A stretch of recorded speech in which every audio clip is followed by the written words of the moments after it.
वाहेगुरु जी का खालसा वाहेगुरु जी की फतेह।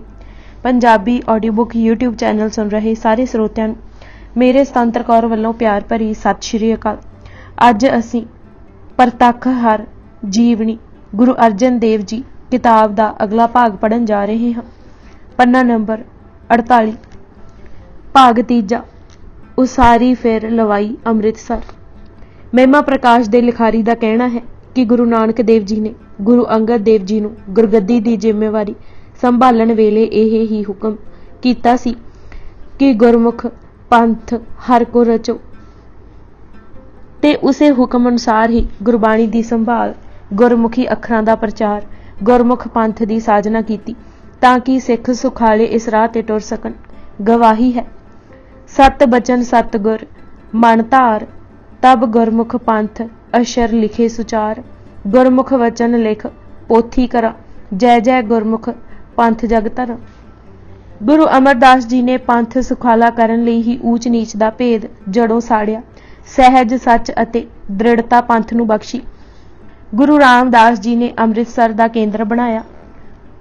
हुण हथ आई घर अर्जने अते उन्हां श्री अमृतसर के दर्शनां नूं आईयां संगतां नूं पहलां उपदेश यह दिता कि पूर्ण भगत अते निमरता का राह नाम दान अते इशनान दृढ़ करना है।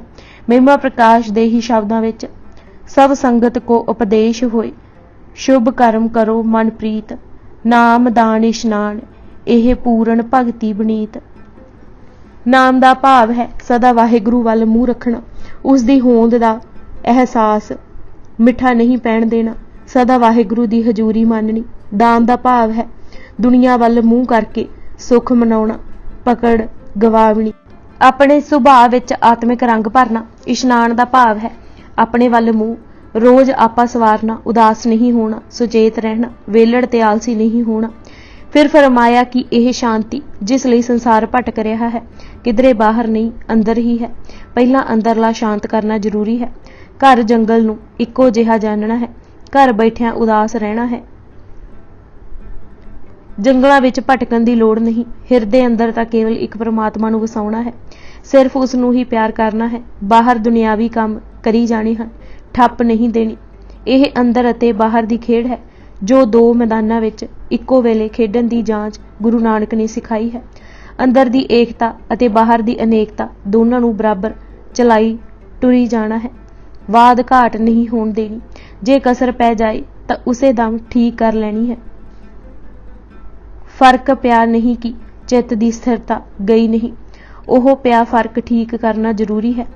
सहज जोग तो हुण राज जोग वल वधना है। सहज जोग एक शाबे की चीज़ है अते राग जोग दो पलड़े का तराजू है जिसनूं सावां तोलना अते जोखना है। समाजिक पहलू वल भी खास ध्यान देना है समस्यावां तो दूर नहीं भेजना। प्राप्त आत्मिक उच्चता नाल इर्द गिर्द नूं भी उचियाना है। ऐसी जीवन जांच दा ना ही राज योग है। सिख घर विच हठ योग नूं कोई थां नहीं अपने तजर्बे नूं बचना विच उजारदे कहा थिर थिर चित थिर हाँ बण ग्रह समसर हाँ अंतर एक पिर हाँ बाहर अनेक धर हाँ राजन जोग कर हाँ कह नानक लोग अलोगी री सखी। यह भी फरमाया कि रसना नाल उसका जाप करना मन नाल उसनूं प्यारना गुरु हुक्म नूं हिरदे धारना अते माया वल्लों मन होड़दे रहन नाल उस प्रभु का दीदार सहले हो जाता है। गोबिंद गोबिंद कर हाँ हर हर मन प्यार हाँ गुर केहा सु चित धर हाँ अणस्यों तोर फेर हाँ ऐसा लालन पायोरी सखी। श्री अमृतसर पुजदे सार संगतां नूं मसंदा राही मंजी बरदारां नूं हुक्मनामे भेजे कि श्री अमृतसर की उसारी उसे तरह जारी है अते संगतां हुम हुमा के सेवा लई पुजण अते कार भेटा करन। ताल नूं पक्का करन दी विਉਂਤ भी बना ली। शहर की उसारी दे उचेचे प्रबंध किए संगतां भी दूरों नेड़े सेवा करन लई पुजन लगियां। महिमा प्रकाश का कहना है कि अमृतसर का बहुता विस्तार गुरु अर्जन जी ने ही किया है। दूरों दूरों आके ताल पक्का करन अते होर सेवावां विच जुड़ संगतां आनंद प्राप्त करदियां। देस देस सो सिख तह आवे, खोदे माटी सीस उठावे, रोग शोक सब होए बिवरत। आप जी संगतां नूं ਇਹ ही ਕਹਿੰਦੇ कि ਇਹ सब कार गुरु साहिबान ਦੇ हुक्म मुताबिक हो रही है, इस विच चूक नहीं पैण देनी। गुरु नानक, गुरु अंगद खास, अमरदेव, श्री गुरु रामदास, चारों गुर की मर्जी संगा, प्रगटायो तीर्थ ਇਹ ਚੰਗਾ। ਉਂਝ ਤਾਂ ਸੰਗਤਾਂ हर पास्यों श्री ਅੰਮ੍ਰਿਤਸਰ आ के सेवा कर रही सन ਅਤੇ कुछ दिन टिकदियां भी सन, पर भाई बहलो एक ऐसा सिख है जिस सेवा की हद दर्शा के गुरु महाराज कोलों सब तो पहलों होण दा वर ਅਤੇ बख्शिश लई। महिमा प्रकाश दे लिखारी ने उन्हां दा नां बहलोल करके लिखिया है। जात ओह भी फफड़ा ही लिखते हैं। लखी जंगल दे ओह वसनीक सन। जद बख्शिशां लैके पिंड मुड़े तां इंज प्रतीत हुंदा है कि गुरु जी ने बहलो कह के निवाजिया। फिर सब बहलोल दी थां बहलो कहन लग पए। भया बख्श सिद्ध साज, बहलोल पूरन काज, धर भाई बहलो नाम, रिद सिद्ध दीनी ताम। पहला बहलो जी सखी सरवर दे पुजारी सन। भटकना मुकी नहीं सी। साथ नाल अमृतसर गुरु अर्जन देव जी दे दर्शनां नूं आए। भटकना देख महाराज ने कहा, सब तो जरूरी शरधा है। यह भगती भी छिल न्याई है। शरधा मूल भगत तुच सारे। ऐसी बचना दी चोट लगी कि घर दा ख्याल छुट गया। नींद भुख आलस सब त्याग के दिन रात सेवा विच जुटे रहिंदे। प्रसाद लई रसद घरों लैके आउंदी। लंगर विचों जे प्रसाद मूँह लाउणा भी हुंदा तां जूठियां पतलां विचों किनका मात्र लै लैंदी। इस लगन नाल सेवा करदे कि सब हैरान हुंदे। वड्डी भरवीं टोकरी चुक के सतनाम जपदे जांदे। मस्तक खिड़िया रहिंदा। वाहेगुरू मुख उच्चे केरे, सिर माई भार नाचे ले फेरे। गुरु अर्जन देव जी ने ताल पक्का करवाउण लई उचेचा इट्टां दा आवा लगाया सी। किसे भाई बहलो नूं दस पाई सी कि जे गंद मैला अग्नि नाल भट्ठे विच पाया जाए तां इट्टां पक्कीआं सुरख अते सोहणीआं हुंदियां हन। बिष्टा सेकर इन मह पाई, ते आछी पाकी होए लाल, घसे न फूटे तत्काल। यह सुणदे सार नगर दे सुपंचां नूं प्रेरिया ते सारा गंद आपू ढो के आवे विच जा पाउंदे। ज्ञानी ज्ञान सिंह जी दे शब्दां विच, सूप फाहरी हाथ लै, चुक मैला कूरा, बीच पंजावे पाहवी, जयो पक्के पूरा। जद आवा पक्या ਅਤੇ ਇੱਟਾਂ ਲਾਲ ਅਤੇ ਪੱਕੀਆਂ ਗੁਰੂ ਜੀ ਨੇ ਦੇਖੀਆਂ ਤਾਂ ਉਹਨਾਂ ਪੁੱਛਿਆ ਕਿ ਇਹ ਕਿਸ ਤਰ੍ਹਾਂ ਬਣੀਆਂ ਹਨ। ਤਾਂ ਦੱਸਣ ਵਾਲੇ ਦੱਸਿਆ ਕਿ ਭਾਈ ਬਹਿਲੋ ਦੇ ਉਦਮ ਕਾਰਨ ਹੋਇਆ ਹੈ। ਤਾਂ ਗੁਰੂ ਜੀ ਨੇ ਭਾਈ ਜੀ ਨੂੰ ਸੰਗਤ ਵਿੱਚ ਬੁਲਾ ਕੇ ਅਸੀਸ ਤੇ ਵਰ ਦਿੱਤੇ ਅਤੇ ਫਰਮਾਇਆ, ਕਬਹੂ ਤੁਮਰੇ ਬਚਨ ਨ ਟਲੇ, ਭਾਈ ਬਹਿਲੋ ਸਭ ਤੋਂ ਪਹਿਲੋ। ਉੱਥੇ ਉਹ ਮਾਲਵਾ ਦੇ ਪ੍ਰਚਾਰ ਵਿੱਚ ਜੁਟ ਪਏ। ਸੰਗਤਾਂ ਨਾਲ ਆ ਕੇ ਸੇਵਾ ਵੀ ਕਰਦੇ ਰਹਿੰਦੇ। ਨਿਤ ਦੀ ਕਾਰ गुरु अर्जन देव जी ने श्री ਅੰਮ੍ਰਿਤਸਰ दीवान दी ਅਤੇ ਨਿਤ ਦੀ ਉਹ ਮਰਿਆਦਾ ਰੱਖੀ ਜੋ ਗੁਰੂ ਰਾਮਦਾਸ ਜੀ ਦ੍ਰਿੜ ਕਰਾ ਗਏ ਸਨ। ਆਪ ਜੀ ਪਹਿਰ ਰਾਤ ਰਹਿੰਦੀ ਜਾਗਦੇ, ਇਸ਼ਨਾਨ ਕਰ ਧਿਆਨ ਮਗਨ ਹੋ ਜਾਂਦੇ। ਫਿਰ ਸਾਧ ਸੰਗਤ ਵਿੱਚ ਪੁੱਜਦੇ ਜਿੱਥੇ ਰਬਾਬੀਆਂ ਨੇ ਆਸਾ ਦੀ ਵਾਰ ਦਾ ਕੀਰਤਨ ਆਰੰਭ ਕੀਤਾ ਹੁੰਦਾ ਸੀ। ਆਪ ਸੰਗਤਾਂ ਵਿੱਚ ਬੈਠ ਕੇ ਕੀਰਤਨ ਸੁਣਦੇ। ਕੀਰਤਨ ਨੂੰ ਆਪ ਬਹੁਤ ਮਹੱਤਤਾ ਦਿੰਦੇ ਸਨ। ਕਈ ਵਾਰ ਆਪੂ ਵੀ ਸਰੰਦਾ ਲੈ ਕੇ ਕੀਰਤਨ ਕਰਦੇ। ਆਪ ਜੀ ਨੇ ਫਰਮਾਇਆ ਕਿ ਆਸਾ ਦੀ ਵਾਰ ਸੁਣਨ ਨਾਲ ਕਲੂਖ ਨੱਸ ਜਾਂਦੇ ਹਨ। ਕੀਰਤਨ ਪ੍ਰਭੂ ਨਾਲ ਪ੍ਰੇਮ ਤੇ ਵਿਸ਼ਿਆਂ ਤੋਂ ਦੂਰ ਭਜਾਉਂਦਾ ਹੈ। ਪ੍ਰਭੂ ਸੋ ਰਾਗ ਵਿਸ਼ੇ ਵਿਰਾਗ, ਚਿੱਤ ਵਿੱਚ ਭਗਤੀ ਉਪਜਦੀ ਹੈ ਅਤੇ ਅੰਮ੍ਰਿਤ ਵੇਲੇ ਅੰਮ੍ਰਿਤ ਕੀਰਤਨ ਰਾਹੀਂ ਅੰਮ੍ਰਿਤ ਮਿਲਦਾ ਹੈ। ਉਪਜਹਿ ਚਿੱਤ ਮਹਿ ਭਗਤੀ ਲਾਗ, ਅੰਮ੍ਰਿਤ ਕੋ ਸਮ ਅੰਮ੍ਰਿਤ ਕਾਲ। ਕੀਰਤਨ ਦੀ ਸਮਾਪਤੀ ਤੇ ਆਪ ਜੀ ਸਿੰਘਾਸਨ ਤੇ ਬਿਰਾਜ ਜਾਂਦੇ। ਤਖਤ ਤੇ ਬੈਠ ਕੇ ਬਚਨ ਕਹਿੰਦੇ, ਜੀ ਦਾਨ ਬਖਸ਼ਦੇ ਅਤੇ ਭਗਤੀ ਵੱਲ ਲਗਾਉਂਦੇ। ਨਾਮ ਅਤੇ ਗਿਆਨ ਪ੍ਰਗਟ ਕਰਦੇ। ਗਿਆਨ ਸ਼ਬਦ ਕੋ ਮਹਿਦ ਪ੍ਰਕਾਸ਼ੋ। ਸਿੱਖਾਂ ਦੇ ਮਨਾਂ ਵਿੱਚ ਉਪਜੇ ਸ਼ੰਕੇ ਨਿਵਰਤ ਕਰਦੇ। ਜਿੱਥੇ ਕਿਸੇ ਨੂੰ ਅਟਕਿਆ ਦੇਖਦੇ ਉਪਦੇਸ਼ ਦਾ ਚਾਬਕ ਮਾਰ ਅੱਗੇ ਤੋਰਦੇ। ਜਾਂਚ ਸਿਖਾਉਂਦੇ ਕਿ ਪਈ ਅਟਕ ਨੂੰ ਖਤਮ ਕਿਵੇਂ ਕਰਨਾ ਹੈ। ਫਰਮਾਉਂਦੇ, ਥੋੜੀ ਜਿਹੀ ਗੱਲ ਹੈ ਸੰਸਾਰ ਰੂਪੀ ਸੁਪਨੇ ਦੀ, ਇਸ ਵਿੱਚ ਘੜੀ ਮੂੜੀ ਮਨ ਅਟਕਦਾ ਹੈ। ਥੋੜੀ ਬਾਤ ਅਲਪ ਸੁਪਨੇ ਕੀ, ਬਹਰ ਬਹਰ ਅਟਕਾਵਸਰੇ। ਸੋ ਮਨੁੱਖ ਨੂੰ ਚਾਹੀਦਾ ਹੈ ਕਿ ਬਾਰ-ਬਾਰ ਆਪਣੀ ਬਿਰਤੀ ਨੂੰ ਮਾਇਆ ਤੋਂ ਰੋਕੇ ਅਤੇ ਇਸ ਤਰ੍ਹਾਂ ਕਰੇ ਜਿਵੇਂ ਇਹ ਮਨ ਨੂੰ ਤਕੜੀ ਉੱਪਰ ਰੱਖ ਕੇ ਤੋਲ ਰਿਹਾ ਹੈ। ਬਾਰੰਬਾਰ ਮਾਇਆ ਤੇ ਅਟਕੇ ਲੈ ਨਰਜਾ ਤਨ ਤੋਲੇ ਦੇਵ। ਇਸ ਤਰ੍ਹਾਂ ਪਈ ਹੋਈ ਗੰਢ ਖੁੱਲ ਜਾਏਗੀ। ਪ੍ਰਭੂ ਨੇ ਇਹ ਧਨ, ਜੋਬਨ, ਪੁੱਤਰ, ਇਸਤਰੀ, ਸੁੱਖ ਇਸ ਲਈ ਦਿੱਤੇ ਹਨ ਕਿ ਦੇਖਿਆ ਕਰੇ ਕਿ ਮਨੁੱਖ ਇਹਨਾਂ ਵਿੱਚ ਰਹਿੰਦਾ ਵੀ ਨਿਰਲੇਪ ਹੋ ਸਕਦਾ ਹੈ ਕਿ ਨਹੀਂ। ਜੀਵ ਮੂਰਖ ਪੁਣੇ ਕਰਕੇ ਇਹਨਾਂ ਵਿੱਚ ਹੀ ਅਟਕ ਗਏ ਹਨ। ਅਟਕੇ ਹੋਇਆਂ ਨੂੰ ਇੰਦਰੀਆਂ ਪ੍ਰੇਰ ਲੈਂਦੀਆਂ ਹਨ ਅਤੇ ਫਿਰ ਜਕੜੇ ਜਾਂਦੇ ਹਨ। ਇਆਂ ਧਨ ਜੋਬਨ ਔਰ ਸੁਤਦਾਰਾ ਪੇਖਣ ਕਿਉਂ ਜੋ ਦਇਓ, ਤਨ ਹੀ ਮਹਿ ਅਟਕਿਓ ਜੋ ਉਰਜੇ ਇੰਦਰੀ ਪ੍ਰੇਰ ਲਿਓ। ਮਹਿਮਾ ਪ੍ਰਕਾਸ਼ ਵਾਲਾ ਕਹਿੰਦਾ ਹੈ ਕਿ ਜਦ ਉਪਦੇਸ਼ ਕਰਦੇ ਇੰਜ ਲੱਗਦਾ ਹੈ ਕਿ ਗਿਆਨ ਦਾ ਸੂਰਜ ਚੜ ਗਿਆ ਹੈ। ਜਿਮ ਉਦੇ ਹੋਏ ਗਿਆਨ ਕੋ ਭਾਣ। ਸਭ ਦਾ ਆਤਮਿਕ ਹਨੇਰਾ ਦੂਰ ਹੁੰਦਾ, ਅਗਿਆਨ ਮਿਟਦਾ, ਰੌਸ਼ਨੀ ਮਿਲਦੀ। ਇਸ ਤਰ੍ਹਾਂ ਉਪਦੇਸ਼ ਕਰਦੇ ਚੰਗਾ ਦਿਨ ਚੜ ਜਾਂਦਾ। ਬਿਲਾਵਲ ਦੀ ਚੌਂਕੀ ਲੱਗਦੀ। ਕੁਝ ਸਿੱਖ ਸੁਣਦੇ ਰਹਿੰਦੇ ਪਰ ਆਪ ਜੀ ਲੰਗਰ ਪੁੱਜਦੇ, ਸੇਵਾ ਕਰਦੇ ਤੇ ਸਭ ਨੂੰ ਸ਼ਾਹ ਵੇਲੇ ਕਰਾਉਂਦੇ। ਉੱਥੋਂ ਤਾਲ ਦੀ ਸੇਵਾ ਤੇ ਉਸਾਰੀ ਦੇ ਕੰਮਾਂ ਵਿੱਚ ਜੁੜ ਜਾਂਦੇ। ਹਰ ਲੱਗੀ ਇੱਟ ਨੂੰ ਦੇਖਦੇ, ਕਿਧਰੇ ਪਿੱਲੀ ਖਿੰਗਰਾਲੀ ਇੱਟ ਦੇਖਦੇ ਤਾਂ ਕਢਵਾ ਦਿੰਦੇ। ਆਪ ਜੀ ਸਮਝਾਉਂਦੇ ਕਿ ਇਹ ਸਰੋਵਰ ਸਦੀਵੀ ਕਾਲ ਤੱਕ ਰਹਿਣਾ ਹੈ। ਕੱਚੀ ਕਾਰ ਨਾ ਕਰੋ, ਚੂਨੇ ਦਾ ਸਰਫਾ ਨਾ ਕਰੋ। ਮਸੰਦ ਉਸ ਸਮੇਂ ਵੀ ਖੁਟਿਆਈ ਕਰ ਜਾਂਦੇ ਸਨ। ਕਿਸੇ ਕਿਹਾ, ਜਿਵੇਂ ਤੁਸੀਂ ਬਣਾਉਣਾ ਚਾਹੁੰਦੇ ਹੋ ਬਹੁਤ ਖਰਚ ਆਵੇਗਾ, ਧਨ ਘੱਟ ਹੈ। ਮਹਾਰਾਜ ਨੇ ਕਿਹਾ, ਦਿਲ ਨਿੱਕਾ ਨਾ ਕਰੋ, ਸਤਿਗੁਰ ਦੀ ਜੇਬ ਬਹੁਤ ਵੱਡੀ ਹੈ।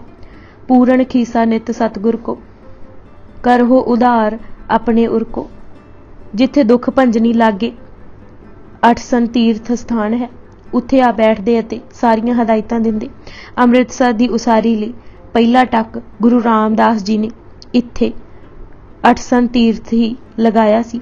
ਫਿਰ ਜਦ ਦੁਪਹਿਰ ਹੁੰਦੀ ਤਾਂ ਲੰਗਰ ਵਿੱਚ ਪੁੱਜਦੇ। ਸਭ ਦੇ ਪ੍ਰਸ਼ਾਦ ਪਾਉਣ ਉਪਰੰਤ ਆਪ ਪ੍ਰਸ਼ਾਦ ਛਕਦੇ। ਆਪਣੇ ਲਈ ਕੋਈ ਉਚੇਚ ਜਾਂ ਵੱਖਰਾਪਣ ਨਹੀਂ ਸੀ।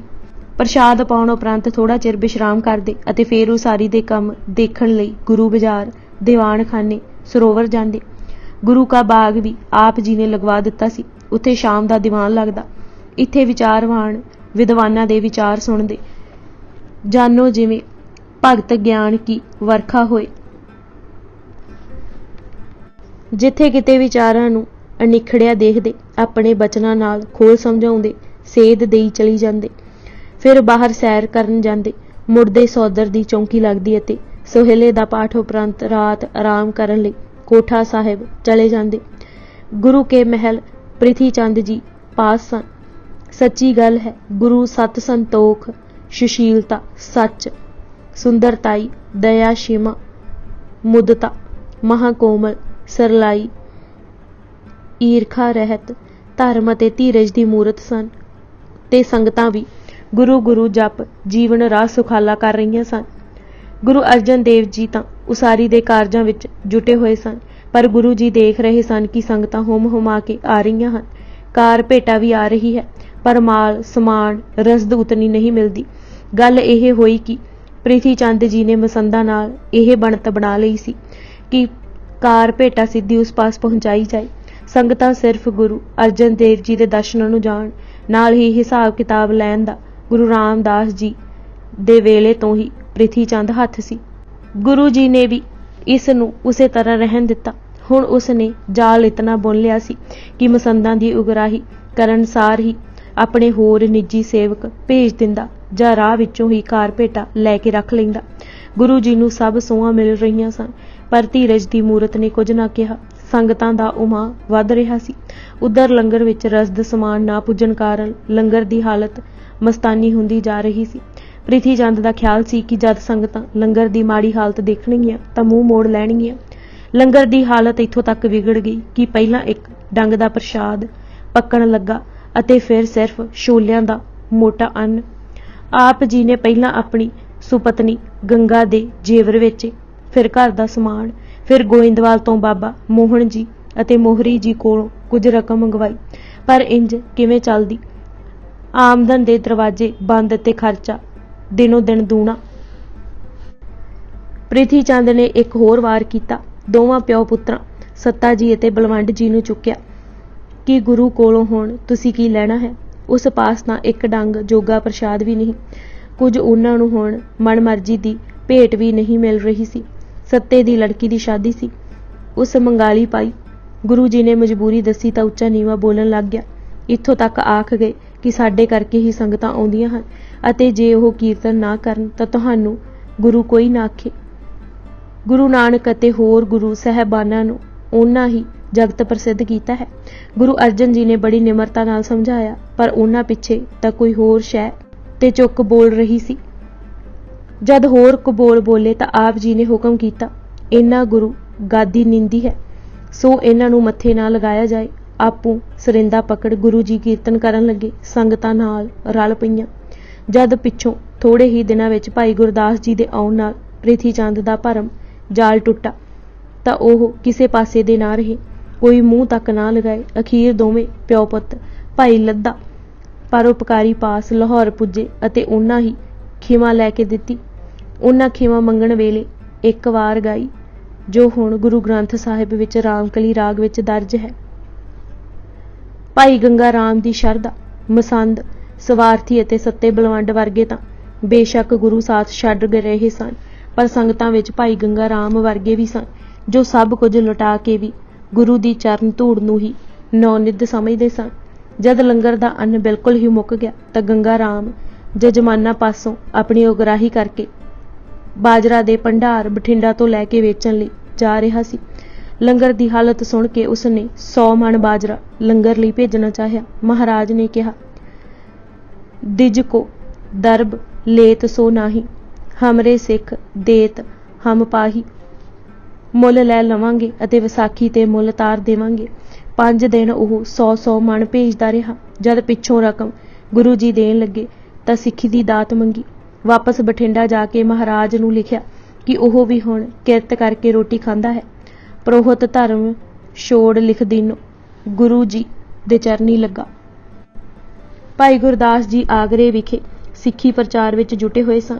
ਉਹਨਾਂ ਦੇ ਪ੍ਰਚਾਰ ਦਾ ਸਦਕਾ ਹੀ ਅਕਬਰ ਜਿਹੇ ਸ਼ਾਹ ਨੇ ਖੁੱਲ੍ਹ ਦਿਲੀ ਵਾਲੇ ਵਿਚਾਰ ਅਪਣਾਏ ਸਨ।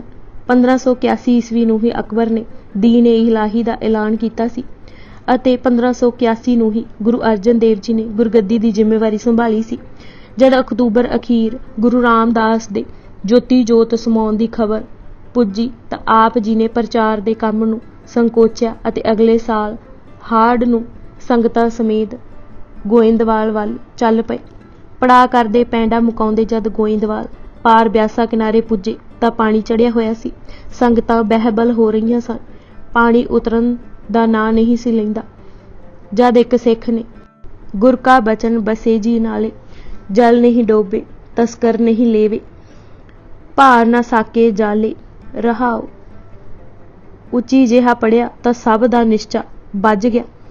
ਸਭ ਤੋਂ ਅੱਗੇ ਭਾਈ ਗੁਰਦਾਸ ਜੀ ਲੱਗੇ ਅਤੇ ਦਰਿਆ ਪਾਰ ਕੀਤਾ। ਮਹਿਮਾ ਪ੍ਰਕਾਸ਼ ਦੇ ਸ਼ਬਦਾਂ ਵਿੱਚ, ਪ੍ਰਥਮ ਗੁਰਦਾਸ ਆਗਾ ਸਭ ਲੀਨਾ, ਸਭ ਸੰਗਤ ਲੈ ਪਏ ਪਾਰ ਪਰਬੀਨ।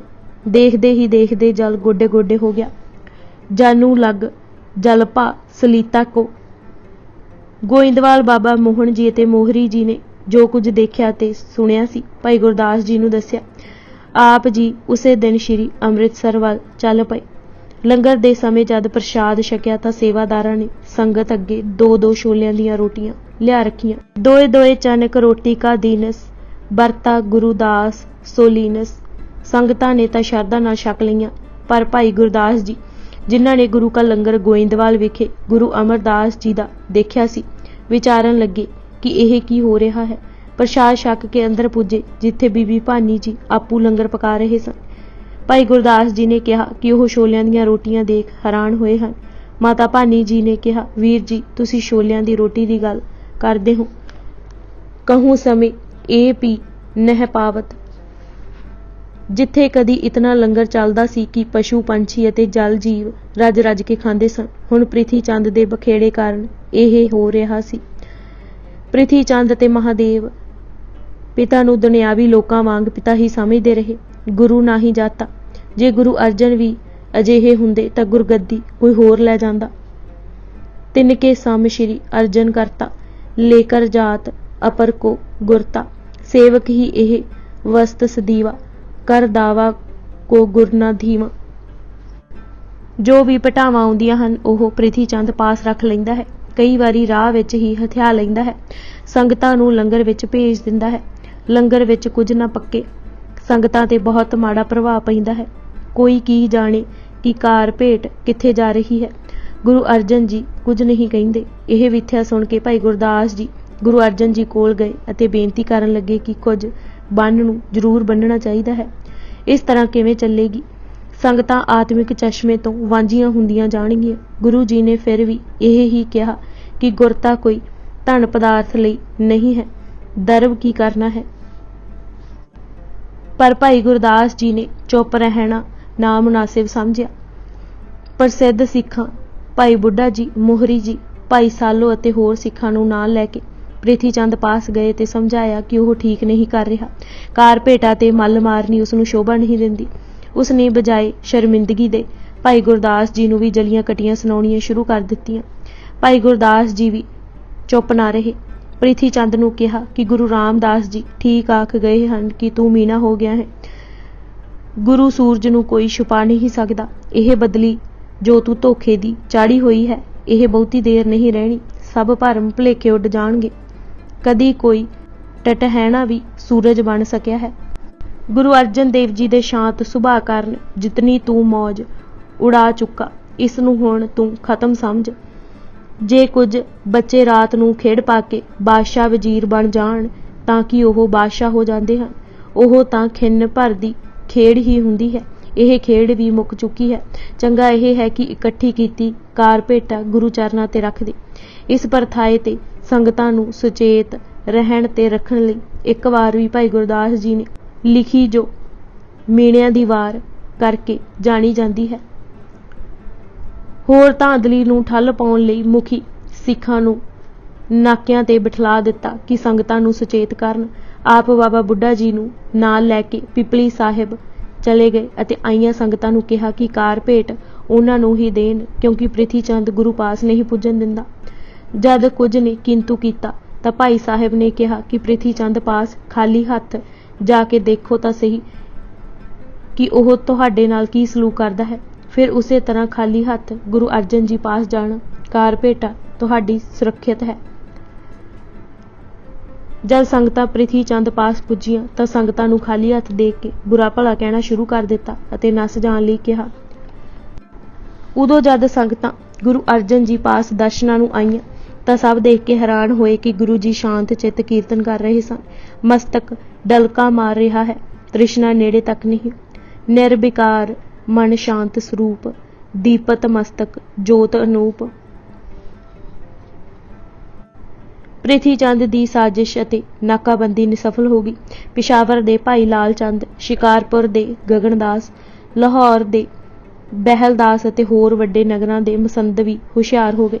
सारे पासे हुक्मनामे भी भिजवा दिते कि कार भेटा सिद्धि गुरु तक पहुँचाओ अते मसंदां नूं चेतावनी भी भेजी कि जे उन्हां कोताही कीती तां पदवी तो खारिज समझे जाणगे। इस करड़ाई दा सिट्टा यह निकलिया कि पाज उगड़ गया अते ਪ੍ਰਿਥੀ चंद वल कोई जावे भी ना। खेमा ही खेमा।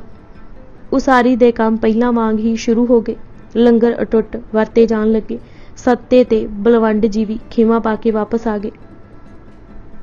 हुण उत्साह देखण वाला सी। ਪ੍ਰਿਥੀ चंद दी यह दशा बनी कि मूँह तक कोई न लगाए। घबराया होया हुण आपूं भाई गुरदास जी पास गया ते कहण लगा, जिवें ओह गुरु अर्जन देव जी दा मामा है तिवें ही उसदा है। गुजारे लई तां कुछ प्रबंध कर देवो। गुरु जी ने जद उसदी माड़ी दशा सुनी ते रोटी तो आतुर डेठा तां दोवें भरावां लई प्रबंध कर दिते। दयाल मूरत ने नगर दीआं दुकानां दा किराया ते मसूल ਪ੍ਰਿਥੀ चंद नूं दे दिता। महादेव जी नूं पासियां दे चौंक दी चुंगी दी सारी आमदन दे दिती। सूरज प्रकाश दे शब्दां विच कछुक दुकान को तह भारा, अर जगात जो आई बजारा, सो सब ਪ੍ਰਿਥੀਏ को तब दीन, चौंक पासियां को जह चीन, महादेव को सो थल दयो, धन जगात को तिस नो लयो। इस पासे हुण कुछ साल लई निश्चिंता हो गई। ਇਹ ਸ਼ਾਂਤੀ ਤਕਰੀਬਨ 15 ਸਾਲ ਬਣੀ ਰਹੀ। ਬਾਹਰੋਂ ਪ੍ਰਿਥੀ ਚੰਦ ਤੇ ਕਰਮੋ ਕੁਝ ਨਹੀਂ ਸਨ ਕਹਿੰਦੇ, ਪਰ ਅੰਦਰੋਂ ਖੁਣਸ ਖਾਂਦੇ ਰਹਿੰਦੇ ਸਨ। ਉਹ ਕਈ ਵਾਰੀ ਕਹਿੰਦੇ ਹਨ ਕਿ ਕਰ ਲਓ ਗੁਰਾਈ, ਕਰੋ ਇਕੱਠੇ ਪੈਸੇ, ਮਾਲ ਹੈ ਅਸਾਡਾ, ਅਸਾਂ ਹੈ ਲੈਣਾ, ਨਾ ਇਹਨਾਂ ਦਾ ਪੁੱਤ ਧੀ, ਨਾ ਸਾਕ ਨਾ ਸਹਿਣਾ। ਪਰ ਗੁਰੂ ਜੀ ਸੁਣੀ ਅਣਸੁਣੀ ਕਰੀ ਜਾਂਦੇ। ਸ਼੍ਰੀ ਅੰਮ੍ਰਿਤਸਰ ਦਾ ਤਾਲ ਪੂਰਾ ਹੋ ਜਾਣ ਤੇ ਗੁਰੂ ਜੀ ਨੇ ਸੰਤੋਖ ਸਰ ਦੀ ਖੁਦਵਾਈ ਅਤੇ ਪਕਿਆਈ ਵੱਲ ਧਿਆਨ ਦਿੱਤਾ। ਇਸ ਸਰ ਤੇ ਵੀ ਗੁਰੂ ਰਾਮਦਾਸ ਜੀ ਨੇ ਕੁਝ ਕੰਮ ਕਰਵਾਇਆ ਸੀ, ਪਰ ਜੋਤੀ ਜੋਤ ਸਮਾ ਜਾਣ ਕਾਰਨ ਵਿੱਚੇ ਅਧੂਰਾ ਰਹਿ ਗਿਆ ਸੀ। ਜਿੱਥੇ ਹੁਣ ਪੁਰਾਣੀ ਟਾਹਲੀ ਹੈ, ਗੁਰੂ ਰਾਮਦਾਸ ਜੀ ਉਸ ਹੇਠਾਂ ਬੈਠ ਕੇ ਕਾਰ ਕਰਾਉਂਦੇ ਸਨ। ਹੁਣ ਇਹ ਟਾਹਲੀ ਸੰਤੋਖ ਸਰ ਕਿਨਾਰੇ ਉਸੇ ਤਰ੍ਹਾਂ ਦਰਸ਼ਨ ਦੇ ਰਹੀ ਹੈ। ਤਵਰੀਖ ਗੁਰੂ ਖਾਲਸਾ ਦਾ ਕਹਿਣਾ ਹੈ ਕਿ ਇਸ ਸਰ ਦੀ ਖੁਦਵਾਈ ਤੇ ਉਸਾਰੀ ਦਾ ਖਰਚ ਭਾਈ ਸੰਤੋਖ ਨਾਂ ਦੇ ਇੱਕ ਸਿੱਖ ਨੇ ਦਿੱਤਾ ਸੀ। ਇਹ ਸਰ ਕਿਧਰੇ 1588 ਵਿੱਚ ਜਾ ਕੇ ਮੁਕੰਮਲ ਹੋਇਆ। ਕੁਝ ਵੀ ਹੋਵੇ, ਸ਼੍ਰੀ ਅੰਮ੍ਰਿਤਸਰ ਦੇ ਸਾਰੇ ਸਰ ਕਿਸੇ ਖਿਆਲ ਅਤੇ ਆਦਰਸ਼ ਦੇ ਪ੍ਰਤੀਕ ਹਨ। ਜਿਵੇਂ ਆਨੰਦਪੁਰ ਦੇ ਸਾਰੇ ਕਿਲੇ ਇਹ ਦਰਸਾਉਂਦੇ ਹਨ ਕਿ ਆਨੰਦਪੁਰ ਤਾਂ ਹੀ ਬਣਿਆ ਰਹੇਗਾ ਜੇ ਇਹ 6 ਨਾਵਾਂ ਵਾਲੇ ਕਿਲੇ ਮਜ਼ਬੂਤ ਹਨ। ਪਹਿਲਾ ਨਿਰਮੋਹ ਹੈ, ਭਾਵ ਪਕੜ ਛੱਡਣੀ ਹੋਵੇਗੀ। ਦੂਜਾ ਲੋਹ ਹੈ, ਟੇਕ ਕੇਵਲ ਇੱਕ ਦੀ। ਤੀਜਾ ਹੌਲਗੜ੍ਹ ਹੈ, ਸਦਾ ਸੁਚੇਤ ਰਹਿਣਾ ਹੋਵੇਗਾ। ਕਿਸੇ ਥਾਂ ਤੇ ਹਮਲਾ ਕਰਨਾ ਹੈ, ਇਸ ਦਾ ਗਿਆਨ ਹੋਣਾ ਜ਼ਰੂਰੀ ਹੈ। ਚੌਥਾ ਫਤਿਹਗੜ੍ਹ, ਨਿਸ਼ਚਾ ਅਟਲ। ਪੰਜਵਾਂ ਕੇਸਗੜ੍ਹ, ਜਥੇਬੰਦੀ ਦਾ ਅੰਗ ਬਣ ਮਰਿਆਦਾ ਨੂੰ ਭੰਗ ਨਹੀਂ ਹੋਣ ਦੇਣਾ। ਛੇਵਾਂ ਆਨੰਦਗੜ੍ਹ ਹੈ, ਜਿਸ ਨੂੰ ਫਿਰ ਕੋਈ ਜਿੱਤ ਨਹੀਂ ਸਕੇਗਾ। ਇਸੇ ਤਰ੍ਹਾਂ ਜੇ ਹਰੀ ਦਾ ਦੀਦਾਰ ਕਰਨਾ ਹੈ ਤਾਂ 5 ਸਰੋਵਰਾਂ ਦਾ ਇਸ਼ਨਾਨ ਜ਼ਰੂਰੀ ਹੈ। ਪਹਿਲਾ ਰਾਮਸਰ, ਫਿਰ ਵਿਵੇਕਸਰ, ਕੌਲਸਰ, ਸੰਤੋਖਸਰ ਅਤੇ ਅੰਮ੍ਰਿਤਸਰ। ਭਾਵ ਰਾਮ ਦਾ ਜਾਪ ਕਰਦੇ ਰਹਿਣਾ ਹੈ, ਵਿਵੇਕ ਬੁੱਧੀ ਦਾ ਮਾਲਕ ਬਣ ਕੇ ਮਾਇਆ ਤੋਂ ਉੱਚਾ। ਕਿਉਲ ਫੁੱਲ ਵਾਂਗ ਸੰਤੋਖ ਸਬਰ ਦਾ ਧਾਰਨੀ, ਮੌਤ ਨੂੰ ਹੱਸ ਜੱਫੀ ਪਾਉਣ ਵਾਲਾ ਹੀ ਉਸ ਦਾ ਦੀਦਾਰ ਕਰ ਸਕਦਾ ਹੈ। ਸੋ ਇਹ ਜੱਚਦਾ ਨਹੀਂ ਕਿ ਕਿਸੇ ਇੱਕ ਵਿਅਕਤੀ ਦੇ ਨਾਂ ਤੇ ਸੰਤੋਖਸਰ ਬਣਾਇਆ ਹੋਵੇ। ਅਨੇਕਾਂ ਹੀ ਸਿੱਖ ਹਰ ਸਮੇਂ ਸੇਵਾ ਵਿੱਚ ਜੁਟੇ ਰਹਿੰਦੇ ਸਨ ਅਤੇ ਬਖਸ਼ਿਸ਼ਾਂ ਪਾ ਕੇ ਘਰੀ ਮੁੜਦੀ ਸਨ। ਕਿਸੇ ਨੂੰ ਪੁੱਤ ਦੀ ਦਾਤ, ਕਿਸੇ ਨੂੰ ਧਨ ਦੀ, ਕਿਸੇ ਨੂੰ ਦੇਵੀ ਗੁਣਾਂ ਨਾਲ ਭਰ ਦਿੰਦੇ। ਕੋਈ ਸਰੀਰਕ ਰੋਗ ਹਰਦਾ, ਕੋਈ ਪ੍ਰਭੂ ਦੇ ਮਿਲਾਪ ਦਾ ਸੌਖਾ ਰਾਹ ਪਾਉਂਦਾ, ਕੋਈ ਨਾਮ ਧਨ ਪਾਉਂਦਾ ਅਤੇ ਕੋਈ ਪਾਪ ਦੀ ਬੇੜੀ ਕੱਟ ਕੇ ਇਖਲਾਕੀ ਜੀਵਨ ਪਾਉਂਦਾ। ਕਿਸੇ ਦੀ ਸਿਮਰਨ ਦੀ ਰੌ ਚੱਲ ਪੈਂਦੀ, ਕੋਈ ਭਗਤੀ ਦੇ ਚਾਰੇ ਅੰਗ ਜਾਣ ਜਾਂਦਾ, ਕੋਈ ਸੱਚ ਸੰਜਮ ਦਾਨ ਇਸ਼ਨਾਨ ਦੀ ਮਹੱਤਤਾ ਦ੍ਰਿੜ ਕਰਦਾ ਅਤੇ ਕੋਈ ਮੋਹ ਦੀ ਫਾਹੀ ਕੱਢਦਾ। ਦੋਵਾਂ ਜਹਾਨਾਂ ਦੇ ਸੁੱਖ ਸਿੱਖਾਂ ਨੂੰ ਪ੍ਰਾਪਤ ਹੁੰਦੇ, ਪ੍ਰੇਮ ਭਗਤੀ ਵਿੱਚ ਲੱਗਦੇ। ਅਨੇਕਾਂ ਸਿੱਖਾਂ ਦਾ ਜ਼ਿਕਰ ਆਇਆ ਹੈ ਜੋ ਦਿਨ ਰਾਤ ਸੇਵਾ ਵਿੱਚ ਜੁਟੇ ਰਹਿੰਦੇ ਸਨ। ਭਾਈ ਮੰਝ, ਭਾਈ ਸਾਲੋ, ਭਾਈ ਬੰਨੋ ਦੀ ਸੇਵਾ ਖਾਸ ਧਿਆਨ ਮੰਗਦੀ ਹੈ ਅਤੇ ਉਸ ਤੇ ਉਚੇਚਾ ਵੀ ਲਿਖਿਆ ਜਾਏਗਾ। ਪਰ ਭਾਈ ਪੁਰੀਆ, ਚੂਹੜ ਚੌਧਰੀ, ਭਾਈ ਪੈੜਾ, ਕ੍ਰਿਸ਼ਨ ਜੀ, ਬਾਲਾ ਜੀ, ਭਾਈ ਸਮੁੰਦਾ, ਬੂਲਾ ਚੇਤੀ, ਭਾਈ ਤੁਲਸੀਆ, ਭਾਈ ਲਾਲੂ, ਬਾਲੂ ਜੀ, ਗੋਰਖ ਟੋਡਾ, ਗੋਇੰਦਾ ਜੀ, ਭਾਈ ਕੂਕਾ, ਮੋਹਨ ਜੀ, ਭਾਈ ਬਾਲਾ ਮਰਵਾ ਅਤੇ ਭਾਈ ਜੋਧਾ ਜੀ ਦੇ ਨਾਵਾਂ ਦਾ ਲਿਖਣਾ ਜ਼ਰੂਰੀ ਹੈ। ਇਸ ਤੋਂ ਅੰਦਾਜ਼ਾ ਹੋ ਸਕਦਾ ਹੈ ਕਿ ਸਿੱਖ ਕਿਸ ਚਾਅ ਨਾਲ ਸੇਵਾ ਵਿੱਚ ਲੱਗੇ ਹੋਏ ਸਨ। ਬਾਬਾ ਆਦਮ ਜੀ ਦੀ ਸੇਵਾ ਵੀ ਅਨੰਨ ਸੀ। ਜਦ ਅੰਮ੍ਰਿਤਸਰ ਵਿਖੇ ਸਰਦੀ ਦਾ ਜ਼ੋਰ ਪਿਆ ਅਤੇ ਸੰਗਤਾਂ ਦੀ ਆਵਾਜਾਈ ਸਗੋਂ ਹੋਰ ਵੱਧ ਗਈ ਤਾਂ ਗਰਮ ਕੱਪੜਿਆਂ ਦਾ ਪ੍ਰਬੰਧ ਕਰਨਾ ਮੁਸ਼ਕਿਲ ਸੀ। ਭਾਈ ਆਦਮ ਜੀ ਨੇ ਕਠਿਨ ਸੇਵਾ ਆਪਣੇ ਜ਼ਿੰਮੇ ਲੈ ਲਈ। ਹਰ ਡੇਰੇ ਜਿੱਥੇ ਸੰਗਤਾਂ ਉਤਰੀਆਂ ਹੋਈਆਂ ਸਨ, ਆਪ ਲੱਕੜਾਂ ਦਾ ਢੇਰ ਲਗਾ ਦਿੰਦੇ। ਸਾਰੀ ਰਾਤ ਕਿਸੇ ਵੀ ਡੇਰੇ ਦੀ ਅੱਗ ਬੁਝਣ ਨਾ ਦਿੰਦੇ। ਗੁਰੂ ਜੀ ਨੇ ਭਰੇ ਦਰਬਾਰ ਵਿੱਚ ਪ੍ਰਸ਼ੰਸਾ ਦੇ ਸ਼ਬਦ ਆਖੇ ਅਤੇ ਇਤਨੀ ਕਠਿਨ ਘਾਲ ਘਾਲਣ ਵਾਲੇ ਦੇ ਸੰਗਤਾਂ ਨੂੰ ਦਰਸ਼ਨ ਕਰਾਏ। ਭਾਈ ਆਦਮ ਜੀ ਨੇ ਜਦ ਮੱਥਾ ਟੇਕਿਆ ਤਾਂ ਗੁਰੂ ਅਰਜਨ ਦੇਵ ਜੀ ਨੇ ਕਿਹਾ, ਤੇਰੀਆਂ ਇੱਛਾ ਪੂਰੀਆਂ ਹੋਈਆਂ, ਆਪਣੀ ਇੱਛਾ ਦੱਸ। ਉਸਨੇ ਕਿਹਾ, ਜੀ ਕੇਵਲ ਦਰਸ਼ਨਾਂ ਦੀ ਸਿੱਖ ਸੀ। ਮਹਾਰਾਜ ਨੇ ਫਰਮਾਇਆ, ਨਹੀਂ, ਅਸਲ ਇੱਛਾ ਤੇਰੀ ਹੋਰ ਹੈ। ਉਸ ਹੱਥ ਜੋੜ ਬੇਨਤੀ ਕੀਤੀ ਕਿ ਆਪ ਜਾਣੀ ਜਾਣ ਹੋ, ਘਰ ਸੰਤਾਨ ਨਹੀਂ ਹੈ, ਬਿਰਧ ਅਵਸਥਾ ਨੂੰ ਪਾਉਣ ਲੱਗਾ ਹਾਂ। ਮਹਾਰਾਜ ਨੇ ਫਰਮਾਇਆ ਕਿ ਸੰਤਾਨ ਤਾਂ ਤੇਰੇ ਘਰ ਨਹੀਂ ਸੀ, ਪਰ ਸੰਗਤਾਂ ਪ੍ਰਸੰਨ ਕੀਤੀਆਂ, ਇਸ ਲਈ ਨਿਜ ਅੰਸ਼ ਤੇ ਬੇਟਾ ਹੋਵੇਗਾ। ਜੋ ਸਾਡਾ ਆਤਮ ਸਰੂਪ ਇੱਕ ਪ੍ਰਕਾਸ਼ ਹੈ, ਉਸ ਦੀ ਕਿਰਨ ਤੁਹਾਡੇ ਘਰ ਆਵੇਗੀ। ਆਦਮ ਜੀ ਦੇ ਘਰ ਭਾਈ ਭਗਤੂ ਪੈਦਾ ਹੋਇਆ, ਜੋ ਛੋਟੀ ਉਮਰ ਤੋਂ ਹੀ ਭਗਤੀ ਵਿੱਚ ਲੱਗ ਗਿਆ ਸੀ। ਭਾਈ ਜੀ ਨੇ ਮਾਲਵਾ ਵਿੱਚ ਸਿੱਖੀ ਦਾ ਪ੍ਰਚਾਰ ਕੀਤਾ, ਅਨੇਕਾਂ ਨੂੰ ਜੀਵਨ ਦਾ ਸਹੀ ਮਾਰਗ ਦੱਸਿਆ। ਭਾਈ ਮੰਝ ਵੀ ਇੱਕ ਐਸੇ ਵਿਅਕਤੀ ਸਨ ਜਿਨ੍ਹਾਂ ਸੇਵਾ ਦੀ ਹੱਦ ਛੂਹ ਕੇ ਦੱਸੀ ਅਤੇ ਫਿਰ ਪਿਆਰਾ ਗੁਰੂ ਕੋ ਬਣਿਆ। ਮਹਿਮਾ ਪ੍ਰਕਾਸ਼ ਨੇ ਸਾਖੀ 7ਵੀਂ ਪਾਤਸ਼ਾਹੀ 5ਵੀਂ ਵਿੱਚ ਗੁਰੂ ਅਰਜਨ ਦੇਵ ਜੀ ਦਾ ਮੁੱਖ ਵਾਕ ਲਿਖਿਆ ਹੈ ਕਿ ਭਾਈ ਮੰਝ ਦੀ ਸੇਵਾ ਤੇ ਪ੍ਰਸੰਨ ਚਿੱਤ ਹੋ ਕੇ ਆਪ ਜੀ ਨੇ ਉਚਾਰਿਆ ਸੀ, ਮੰਝ ਪਿਆਰਾ ਗੁਰੂ ਕੋ, ਗੁਰ ਮੰਝ ਪਿਆਰਾ, ਮੰਝ ਗੁਰੂ ਕਾ ਬੋਹਿਤਾ, ਜਗ ਲੰਘਣਹਾਰਾ। ਇੱਧਰ ਭੱਟ ਕਲਯੁਗ ਜਹਾਜ਼ ਅਰਜੁਨ ਗੁਰੂ ਕਹਿੰਦੇ ਹਨ, ਉਧਰ ਆਪ ਗੁਰੂ ਜੀ ਫਰਮਾਉਂਦੇ ਹਨ ਕਿ ਗੁਰੂ ਜੀ ਦਾ ਜਹਾਜ਼ ਭਾਈ ਮੰਝ ਹੈ। ਭਾਈ ਜੀ ਗੁਰੂ ਬੋਹਿਤਾ ਕਿਵੇਂ ਬਣੇ, ਇਸ ਵਾਰਤਾ ਨੂੰ ਪੜ੍ਹਨ ਸੁਣਨ ਨਾਲ ਹੀ ਜਗਿਆਸੂ ਵਿੱਚੋਂ ਲੱਜਾ, ਖੁਦੀ, ਤਕੱਬਰ ਅਤੇ ਦੁਰਮਤ ਦਾ ਸ਼ੋਰ ਮੁੱਕਦਾ ਜਾਪੇਗਾ। ਗਵਾਹੀ ਵੀ ਹੈ, ਪ੍ਰੇਮ ਲਗਨ ਤਾਕੋ ਲਗੀ, ਮਗਨ ਰਹੇ ਨਿਸਪੌਰ, ਲਜਾ ਖੁਦੀ ਤਿਕਬਰੀ, ਮਿਟ ਗਿਆ ਦੁਰਮਤ ਸ਼ੋਰ। ਭਾਈ ਜੀ ਨੇ ਇਹ ਜਹਾਜ਼ ਅਚੁੱਕ ਸ਼ਰਧਾ ਦੇ ਫੱਟਿਆਂ ਤੇ ਅਟੁੱਟ ਨਿਮਰਤਾ ਦੀਆਂ ਮੇਖਾਂ ਲਗਾ ਕੇ ਤਿਆਰ ਕੀਤਾ। ਇਸ਼ਾਅਤ ਇਸਲਾਮ ਭਾਵ ਦੁਨੀਆ ਮੇਂ ਇਸਲਾਮ ਕਿਉਂ ਕਰ ਫੈਲੀ ਪੁਸਤਕ ਵਿੱਚ ਮੌਲਾਨਾ ਹਬੀਬ ਉਲ ਰਹਿਮਾਨ ਨੇ ਲਿਖਿਆ ਹੈ ਕਿ ਨਿਰਾ ਇਹ ਕਹੀ ਜਾਣਾ ਕਿ ਇਸਲਾਮ ਬਜੋਰ ਸ਼ਮਸ਼ੀਰ ਫੈਲਿਆ ਢੁਕਦਾ ਨਹੀਂ। ਇਸਲਾਮ ਦੇ ਫੈਲਣ ਦੇ ਕਾਰਨ ਵਿੱਚ ਜਿੱਥੇ ਉਸ ਦੇ ਉੱਚੇ ਅਸੂਲ ਹਨ, ਉੱਥੇ ਬਹੁਤ ਹਿੱਸਾ ਪੀਰਾਂ ਫਕੀਰਾਂ ਅਤੇ ਸਖੀ ਸਰਵਰਾਂ ਦਾ ਹੈ। ਪੰਜਾਬ ਵਿੱਚ ਤਾਂ ਇਹ ਮੂੰਹ ਚੜੀ ਗੱਲ ਹੈ ਕਿ ਜਿਤਨੇ ਮੁਸਲਮਾਨ ਬਾਬਾ ਫਰੀਦ ਜੀ ਦੀ ਮਿੱਠੀ ਜ਼ੁਬਾਨ ਨੇ ਬਣਾਏ, ਉਤਨੇ ਸ਼ਾਹਿਦ ਔਰੰਗਜ਼ੇਬ ਦੀ ਕਠੋਰ ਤਲਵਾਰ ਵੀ ਨਹੀਂ ਬਣਾ ਸਕੀ। ਤਲਵਾਰ ਦਾ ਜ਼ੋਰ, ਹਕੂਮਤ ਦਾ ਰੁਹਬ ਆਦਮੀ ਨੂੰ ਮਤੀਹੀ ਭਾਵ ਅਧੀਨ ਬਣਾ ਸਕਦਾ ਹੈ, ਪਰ ਧਰਮ ਦਾ ਨਾਮ ਲੈਣਾ ਤਾਂ ਛੁਡਾ ਨਹੀਂ ਸਕਦਾ। ਜਬਰ ਸਰੀਰ ਤਾਂ ਕਾਬੂ ਕਰ ਸਕਦਾ ਹੈ, ਪਰ ਰੂਹ ਨਹੀਂ। ਹਬੀਬ ਉਲ ਰਹਿਮਾਨ ਦਾ ਕਥਨ ਬਹੁਤ ਹੱਦ ਤੱਕ ਠੀਕ ਹੈ। ਦੋ ਹੋਰ ਕਾਰਨ ਵੀ ਕਹੇ ਜਾ ਸਕਦੇ ਹਨ ਇਸਲਾਮ ਫੈਲਣ ਦੇ। ਇੱਕ ਉੱਚ ਜਾਤੀਆਂ ਦੇ ਸ਼ੂਦਰ ਅਖਵਾਉਂਦੇ ਲੋਕਾਂ ਨਾਲ ਨਫ਼ਰਤ ਅਤੇ ਦੂਜੇ ਹਕੂਮਤ ਵੱਲੋਂ ਲਾਲਚ। ਜਾਤ ਪਾਤ ਦੇ ਬੰਧਨ ਤਾਂ ਗੁਰੂ ਨਾਨਕ ਦੇਵ ਜੀ ਨੇ ਤੋੜ ਹੀ ਦਿੱਤੇ ਸਨ। ਲਾਲਚ ਵਿੱਚੋਂ ਕਿਰਤ ਦੀ ਮਹੱਤਤਾ ਦ੍ਰਿੜਾ ਕੇ ਕੱਢਿਆ। ਹੁਣ ਪੇਂਡੂ ਮਨਾਂ ਤੇ ਪੀਰਾਂ ਦੀ ਪਕੜ ਤੋੜਨੀ ਸੀ। ਇਹ ਕਾਰਜ ਗੁਰੂ ਅਰਜਨ ਦੇਵ ਜੀ ਨੇ ਸੰਭਾਲ ਲਿਆ। ਪੰਜਾਬ ਵਿੱਚ ਲੋਕਾਂ ਨੂੰ ਇਸਲਾਮ ਦੇ ਦਾਇਰੇ ਵਿੱਚ ਲਿਆਉਣ ਦਾ ਕਾਰਨ ਜਿੱਥੇ ਪੀਰ ਸਨ, ਉੱਥੇ ਬਹੁਤ ਹੱਥ ਸਕੀ ਸਰਵਰਾਂ ਦਾ ਸੀ। ਪੰਜਾਬ ਦੀ ਬਹੁਤ ਜੱਟ ਵਸੋਂ ਦੇਖਣ ਨੂੰ ਹਿੰਦੂ ਸੀ, ਪਰ ਉਹ ਸਖੀ ਸਰਵਰਾਂ ਦੇ ਪ੍ਰਭਾਵ ਹੇਠਾਂ ਆ ਕੇ ਹਿੰਦੂਪੁਣਾ ਛੱਡ ਚੁੱਕੀ ਸੀ। ਇਸਲਾਮ ਵਿੱਚ ਦਾਖਲ ਹੋਣ ਲਈ ਸਰਵਰੀਆ ਹੋਣਾ ਇਸਲਾਮ ਵੱਲ ਪਹਿਲਾ ਕਦਮ ਸਮਝਿਆ ਜਾਂਦਾ ਸੀ। ਸਰਵਰੀਆਂ ਨੂੰ ਸੁਲਤਾਨੀਆਂ ਵੀ ਕਹਿੰਦੇ ਸਨ, ਕਿਉਂਕਿ ਇਸ ਲਹਿਰ ਚਲਾਉਣ ਵਾਲੇ ਬਾਨੀ ਨੂੰ ਸੁਲਤਾਨ ਕਿਹਾ ਜਾਂਦਾ ਸੀ। ਸੁਲਤਾਨ ਦਾ ਅਸਲ ਨਾਂ ਸੈਯਦ ਅਹਿਮਦ ਸੀ। ਉਸ ਦਾ ਜਨਮ 1242 ਈਸਵੀ ਨੂੰ ਹੋਇਆ ਕਿਹਾ ਜਾਂਦਾ ਹੈ। ਪਿਤਾ ਬਗਦਾਦ ਦਾ ਰਹਿਣ ਵਾਲਾ ਸੀ ਅਤੇ ਪਿਤਾ ਨੇ ਆਪਣਾ ਟਿਕਾਣਾ ਮੁਲਤਾਨ ਦੇ ਲਾਗੇ ਪਿੰਡ ਸਿਆਲਕੋਟ ਵਿੱਚ ਕੀਤਾ। ਛੋਟੀ ਉਮਰੇ ਹੀ ਸੈਯਦ ਅਹਿਮਦ ਬਾਰੇ ਇਹ ਪ੍ਰਸਿੱਧ ਕਰ ਦਿੱਤਾ ਗਿਆ ਕਿ ਉਸ ਨੂੰ ਖੁਦਾ ਹਜ਼ੂਰ ਸੁਲਤਾਨ ਦੇ ਦਰਸ਼ਨ ਹੋਏ ਹਨ ਅਤੇ ਅੱਲਾਹ ਹੁਕਮ ਕਰ ਗਿਆ ਹੈ ਕਿ ਥਾਂ-ਥਾਂ ਪੀਰਖਾਨੇ ਕਾਇਮ ਕੀਤੇ ਜਾਣ।